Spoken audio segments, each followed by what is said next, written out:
We are defined by what we believe as a tradition in this House. So if we are now all amenable that we have kept that tradition, no longer questions are being asked, then I will respectfully move, Madam Chair, to move to terminate the budget of the OBP for 2025. I object, Madam Thank Chair. you.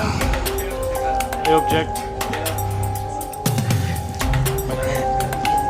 Madam Chair, I There's a object. motion to terminate the budget briefing of the OVP, but there's an objection, so we divide the House.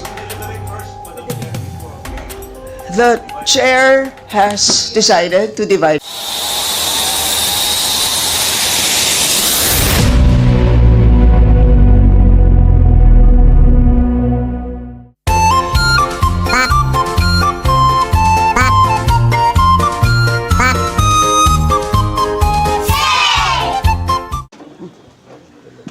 So, the Honorable Marcoleta, please repeat your inquiry.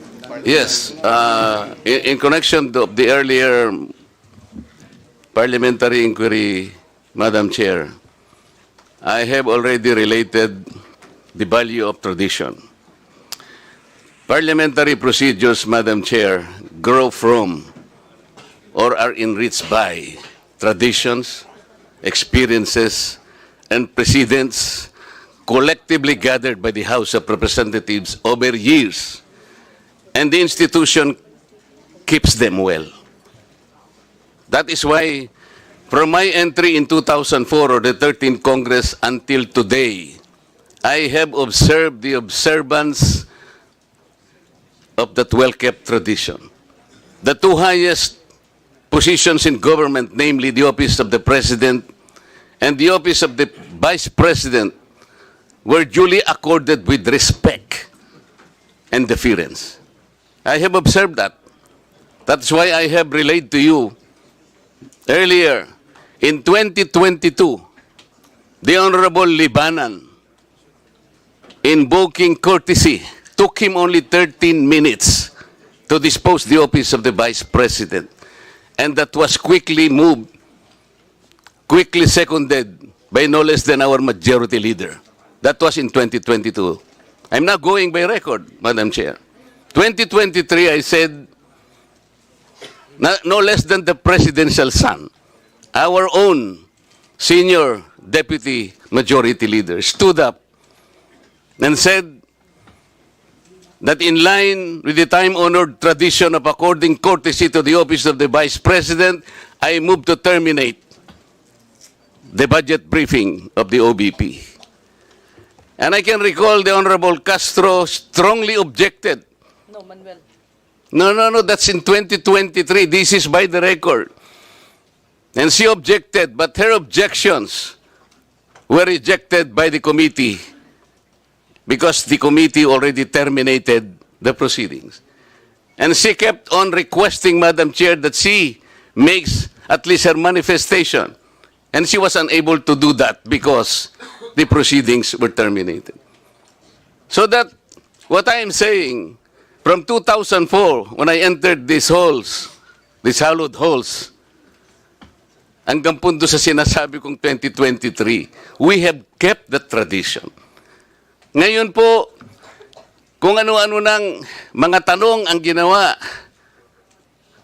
in 2023, 22 minutes.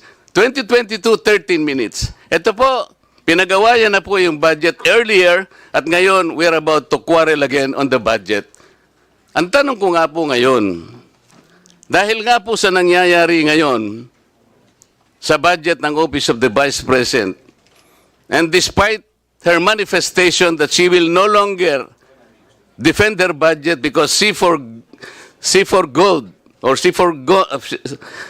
sabi niya, I will forgo my opportunity to defend the budget of the OBP for 2025 by way of question and answer, and I will leave to the House of Representatives to decide such proposal as presented.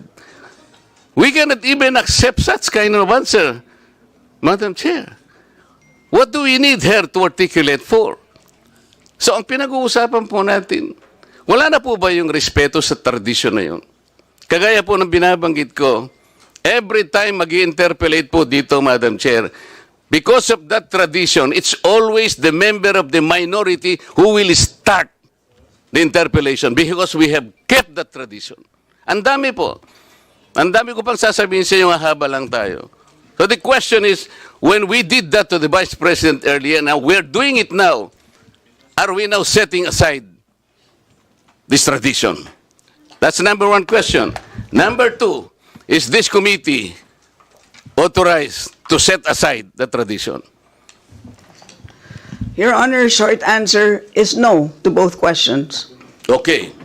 If that is the answer, Madam Chair, and we are all bound to respect one tradition so sacred in our hearts, because we are called honorables in this house. We cannot be honorables if we cannot honor our own tradition. We are defined by what we believe as a tradition in this house. So if we are now all amenable that we have kept that tradition, no longer questions are being asked, then I will respectfully move, Madam Chair, to move to terminate the budget of the OBP for 2025. I object, Madam Thank Chair. you. I object. Madam Chair, I There's a object. motion to terminate the budget briefing of the OVP, but there is an objection, so we divide the House. The chair has decided to divide the House. So those Madam Chair, in favor as of the motion, a rule, we usually deliberate Those- before we vote. those in favor We deliberate. of the motion, please raise your hand. Those in favor of the motion to terminate the budget briefing of the OVP, please raise your hand.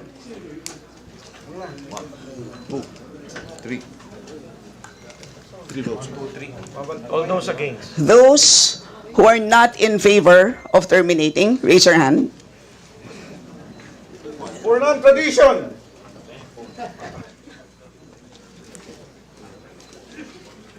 Okay.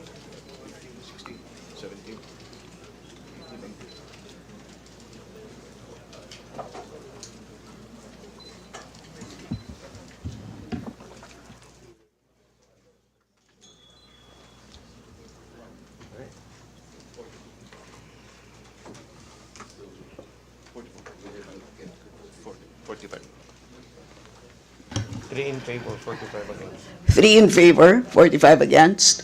Motion is The motion lost. is Lost.